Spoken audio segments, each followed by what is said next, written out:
Okay, so what I really want you to take away from this when you deal with an inductor in a circuit. Goodness, okay. So if you have an inductor in your circuit and you've got a situation where the current that's going through your inductor is increasing, then that inductor is going to make an EMF which opposes that increase in current. So the direction will be the opposite direction of your current if the current is increasing. Essentially, this wants to stop that increase in current. And so the EMF there would love to make current that goes the other way. And so you've got this opposing nature. And again, when you have an EMF that points that direction, the positive side of that inductor is this side, and the negative side is that side. If instead you have a decreasing current, if the current is decreasing, then the EMF direction will be the same as the current direction. And so again, this becomes the positive side and this becomes the negative side. Basically, it's almost acting, it is an EMF, and so it has a positive side and a negative side. The high side of the EMF, which is the direction that the current would like to go, and the low side, which is the side the current would come in.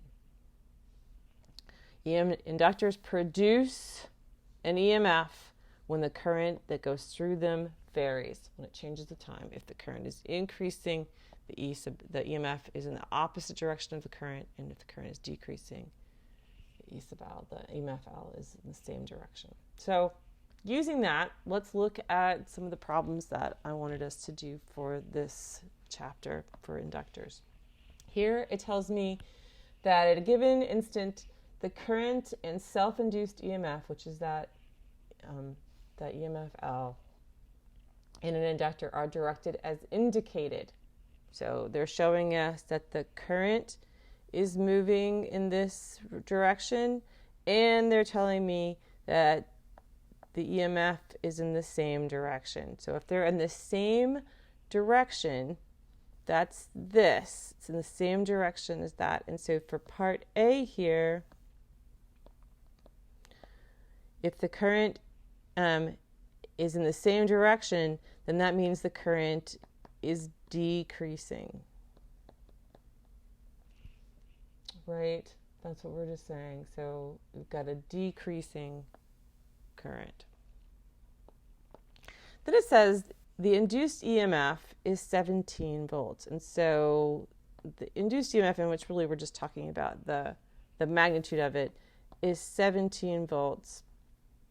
And it says the rate of change of the current, so di dt, is 25 kiloamps. So that's 10 to the 3 amps per second.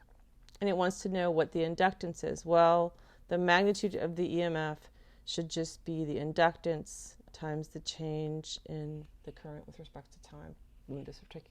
Without the magnitude of the EMF, we'd have a negative there. And so we're just going to take our 17 volts and divide it by 25 times 10 to the 3 amps per second to get that. I'll do that math.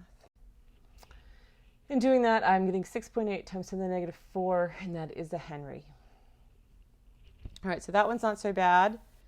Number 53 says I have a solenoid, which, remember, solenoid is a coil of wire. That's all we're talking about here. This is a coil of wire. And so this is essentially our inductor for this problem. And it tells me that it has an inductance of 6.3 microhenries. And so our inductance is 6.3 microhenry. That's the same micro that we've been using. And it's connected in series with a 1.2 kilo ohm resistor. So we're going to make a circuit where we have a 1.2 kilo ohm. Remember that a kilo is 1,000. And we're connecting it in series. So we essentially have what we had in this first charging situation here. where we have a current going through our resistor, or our light bulb serves as the resistor, and we have our inductor, and they're connected in series with each other. Where was my problem? Here we go. And if we have an EMF of 14 volts is connected by how long will it take the current through the resistor to reach 80% of its final value? And so we're going to use the charging equation. So this is charging up a capacitor. So we can go back and look at the equation we had for charging a capacitor. And it's this. We'll copy it and we can bring it down to this problem. I'll get rid of some of this extra stuff. The screen. And then this E over R is the maximum current that we're going to talk about. So I max is E over R. But the time it takes for this to happen, so we're going to say, all right, so we can basically write this as I over I max is 1 minus e to the RT over L. I'm going to need another piece of paper here to do this one for sure. All right, I actually want to know time that it takes for this to reach 0.80. I want to know how long is it going to take for the current to reach 80% of its final value. So that means that I over I max would be 0.8. I'm going to move some things around here. So mathematically, I'm going to say negative E, well, I'm going to say 1 minus 0.80 is equal to E to the negative RT over L. Essentially, I just sort of moved everything around there. I'll go ahead and call this 0.20. E to the minus RT over L. Now I want to get to the T, and so I'm going to take the natural log of both sides.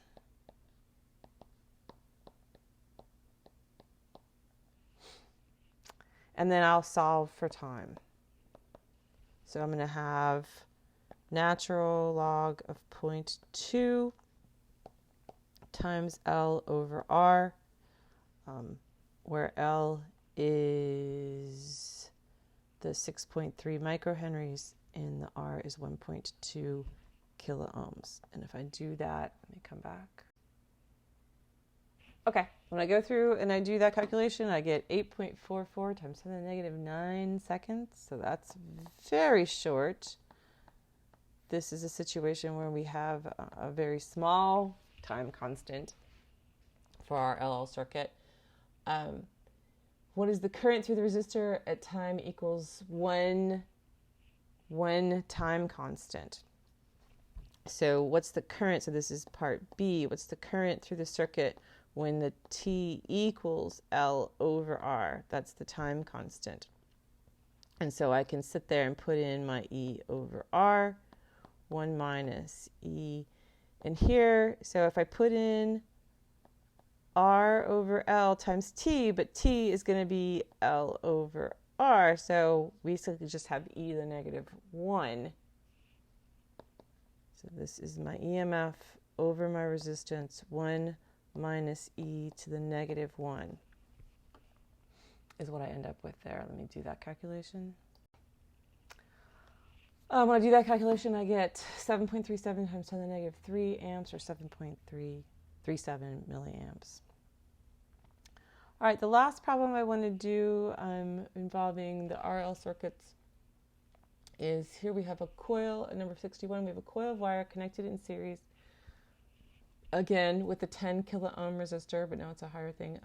We put an ideal 50 volt battery across them, and again we're charging our inductor, so it tells us that it reaches a current of 2 milliamps after 5 milliseconds, and we want to find the inductance of the coil. So again, we're charging the inductor. And so we'll use the same equation here. It tells me that I have a resistor of 10,000 ohms. So I'll write it like this, 10,000 ohms. And it tells me that I have an EMF of 50 volts. And then it tells me that at a time of 5 milliseconds, the current is actually equal to 2 milliamps.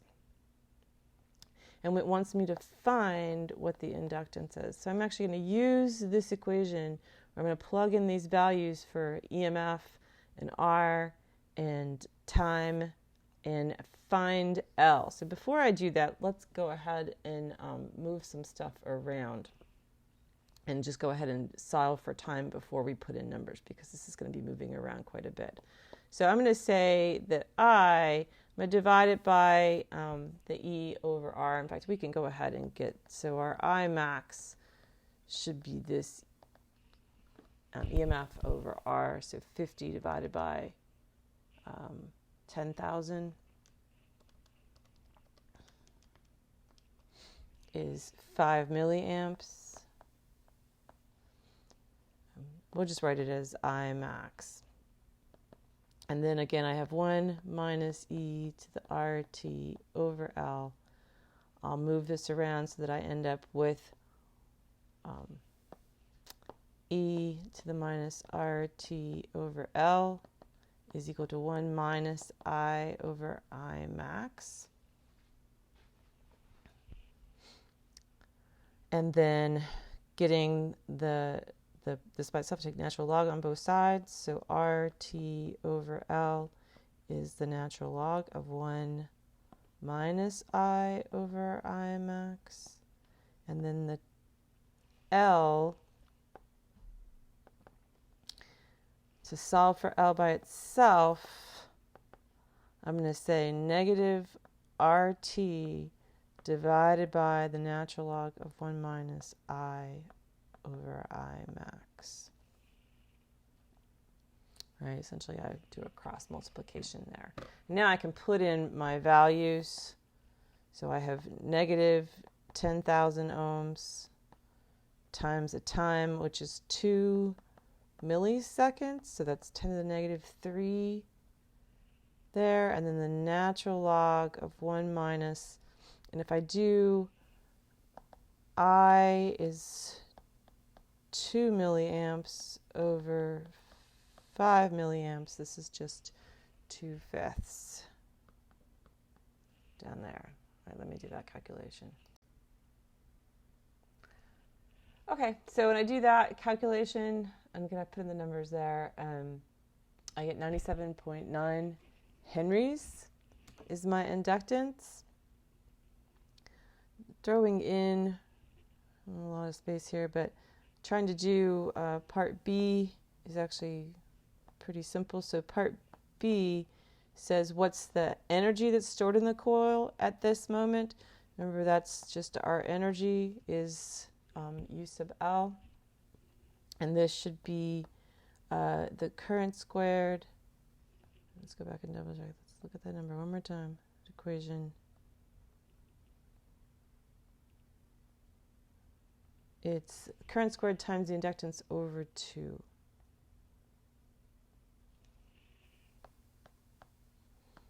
And so putting in our current and inductance into that,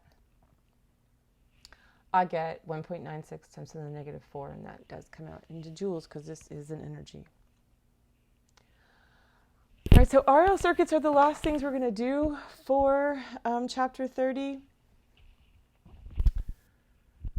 We can do some more of these things in class this week as well, but this is the last recorded lecture about chapter 30.